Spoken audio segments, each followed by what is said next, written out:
반갑습니다. 지난 시간까지 우리가 감정에 대해서 우리 사회를 쭉 살펴봤어요. 우리의 사회라든지 비고래 시대라든지 당신들의 대한민국이라든지 혹은 광인일기를 통해 가지고 사람이 사람을 잡아먹는 그런 시대에 대한 이야기를 했었죠. 이제 그런 시대를 통해서 우리 감정에 대한 이야기를 해보자.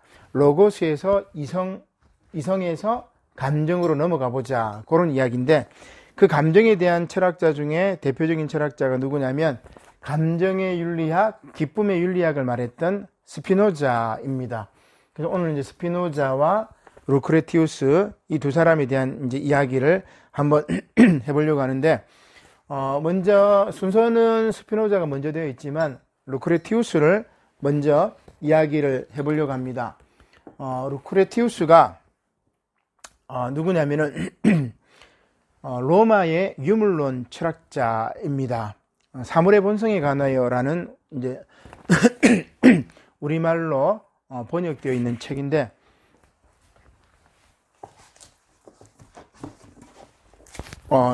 여기 이 책이네요. 사물의 본성에 관하여라는 요 책을 썼던 사람이 바로 루크레티우스입니다. 잘 보이시죠? 자, 이 책을 다 이야기하려고 하는 것은 아니고 핵심적인 이야기만 간단하게 한번 이야기를 해보도록 합시다.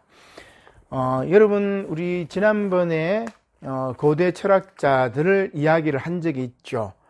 플라톤 이전에 나왔던 철학자들, 탈레스라든지 아낙시만드로스라든지 아낙시메네스, 수의 철학자였던 피타고라스와 그 다음 로고스에 대한 이야기를 했던 헤라클레이토스. 이제 우리가 그때 이제 데모크리토스는 원자론의 철학자인데 이야기는 하지 않았어요.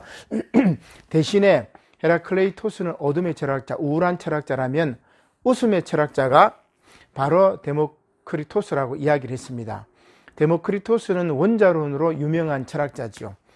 데모크리토스의 원자는 모든 것들은 실체는 원자로 구성이 되어 있다. 그런 이야기입니다. 자, 근데 이 원자의 운동은 어떤 식이냐? 데모크리토스는 어떻게 얘기하냐면 원자는 위에서 아래로 하강 운동을 한다고 이야기를 합니다.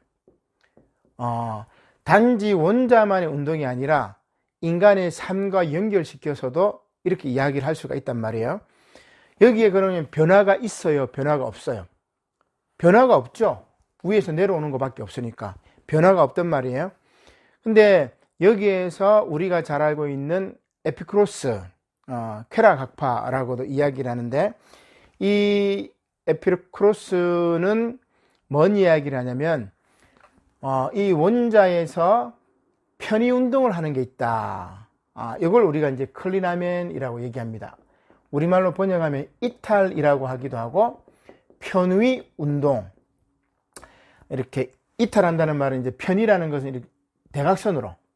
그러면 원자가 이렇게 있다가 하나가 만약에 이렇게 이탈 운동을 해요. 그러면 어떻게 해요? 하강 운동하는 거하고 이탈 운동하는 거 부딪히겠죠. 부딪히면 어떻게 돼요? 우발적인 것들이 막 생기겠죠. 어디로 튈지 모르죠. 이게 바로 에피쿠로스가 이야기했던 데모크리토스의 원자론과의 차이예요.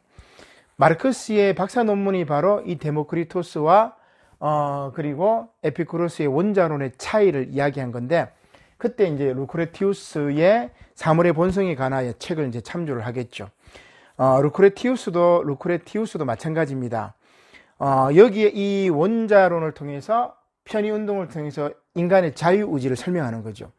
인간에게는 상하 내려오는 이런 운동만이 있는 것이 아니라, 하강하는 그런 운동만이 있는 것이 아니라 편의 운동을 통해서 우발적으로 튕겨져 나가는 이러한 다양한 운동이 생기는데, 이것이 뭐냐면은 바로 편의 운동을 통한 인간의 자유의지라, 이런 이야기합니다.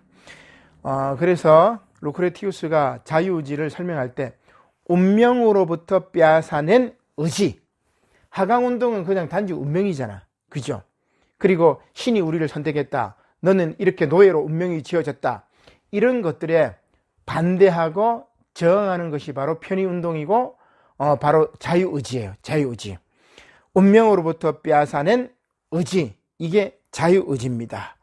자, 그러면 루크레티우스는 이런 얘기를 해요. 정신과 영혼도 물질하고 똑같아. 즉 이렇게 편의운동을 한단 말이에요.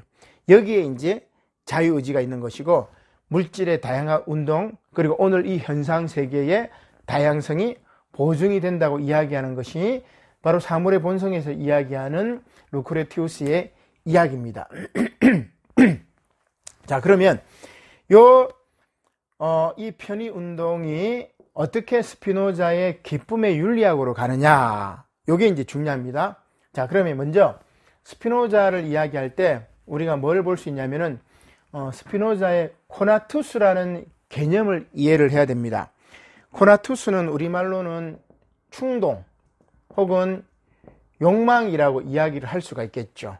프로이드의 이제 무의식, 이 정도로 이제 이해를 할 수가 있긴 한데, 프로이드의 무의식 이전에 인간 본성의 충동과 욕망을 이야기했던 이가 바로 스피노자라고 할 수 있습니다. 코나투스라는 말이에요. 스피노자가 코나투스, 인간의 본질에 대해서 설명할 때 코나투스를 이야기합니다. 인간의 본질은 자신의 존재 안에서, 자기 자신의 존재 안에서 존속하려고, 그 존재를 그대로 유지하려고 하는 노력을 코나투스라고 이야기해요.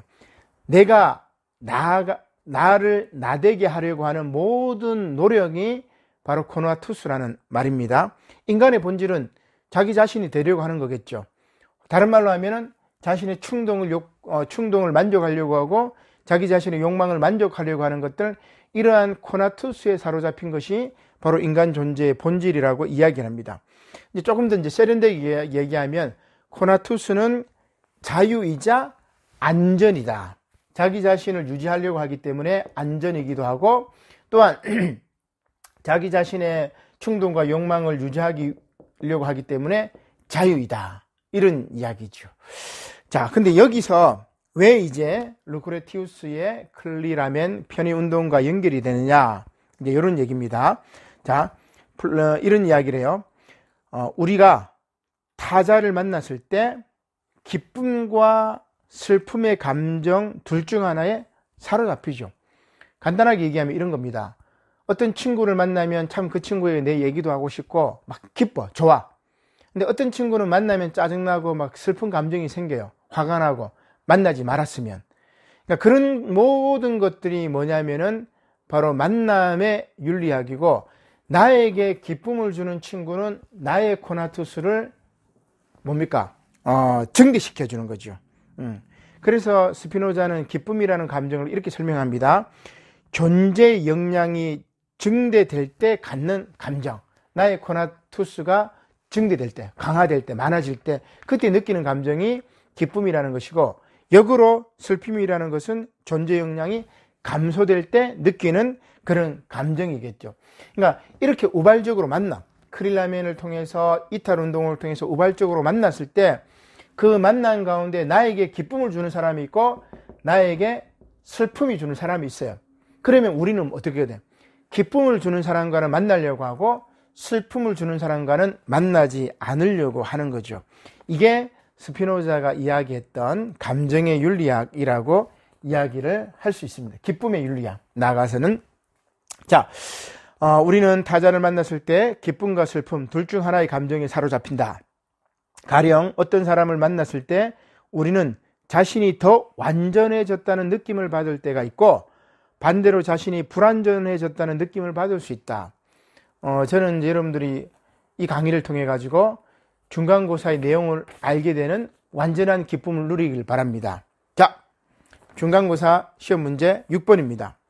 미셸 푸코의 시선은 권력이다라는 말과 사르트르의 타자의 시선은 지옥이다라는 말의 의미를 설명해 보시오. 강의를 여러분 들었던 친구들은 이해를 할 거예요. 7. 동굴과 의자 등받이를 예로 시선의 의미를 설명해 보시오. 원시시대 동굴하고 바로크 시대 의자, 대법관들 의자 이야기하면서 제가 시선 이야기를 한 거 있죠. 8번. 아리스토텔레스의 수사학의 설득의 3요소를 적고 양치기 소년의 이야기를 통해 말의 복수는 어떻게 진행됐나 두 가지입니다. 9. 아이티온과 파테톤을 중심으로 플라톤의 티마이오스의 내용을 우주론, 인간 본성론, 정치 철학의 주제로 설명해 보시오. 여기 이제 그림을 그려야 되겠다. 그죠? 여기 이성이라고 했는데 나중에 이제 이건 도덕적인 덕목으로 지혜입니다. 제가 강의할 때 이제 놓쳤던 부분인데 이성은 지혜로 연결되고 기계는 용기로 연결되고 절제는 뭐 그대로 이제 연결이 되겠죠. 이 조화가 뭐냐면 플라톤의 정의, 사주덕입니다. 그 다음 10번 헤라클레이토스의 사상에 관해서 강의의 내용을 약술하고 불이라든지 판타레이라든지 만물유전, 뭐 투쟁한다라든지 여러 가지가 있었죠. 또 로고스의 의미가 무엇인지 플라톤 철학과 요한복음 1장 1절의 말씀과 연결하여 설명하시오. 자, 이렇게 10가지 문제인데 오늘 강의 또 다음 주 강의 좀 더 진행이 되면 아마 20문제 정도가 되겠습니다.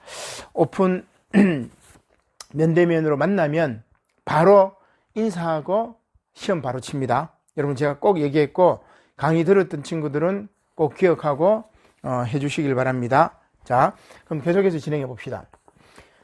스피노자가 이제 이렇게 얘기를 해요. 그러니까 요렇게 만나서 나에게 기쁨을 주는 사람이 있고 나에게 괴로움을 주는 사람이 있어요. 시험 문제가 어려워서 여러분들의 괴로움을 준다면 조금 미안하기는 합니다. 자, 이 기쁨의 감정, 슬픔의 감정을 받아 이제 느끼게 되는 거죠.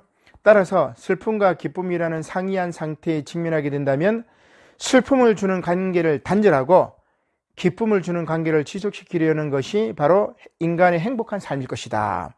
따라서 스피노자의 감정의 윤리학이 기쁨의 윤리학으로 불리는 까닭도 그러한 까닭이다. 나의 코나투스를 증대시켜주는 사람을 만나는 기쁨의 윤리학, 그런 감정의 윤리학을 가지자.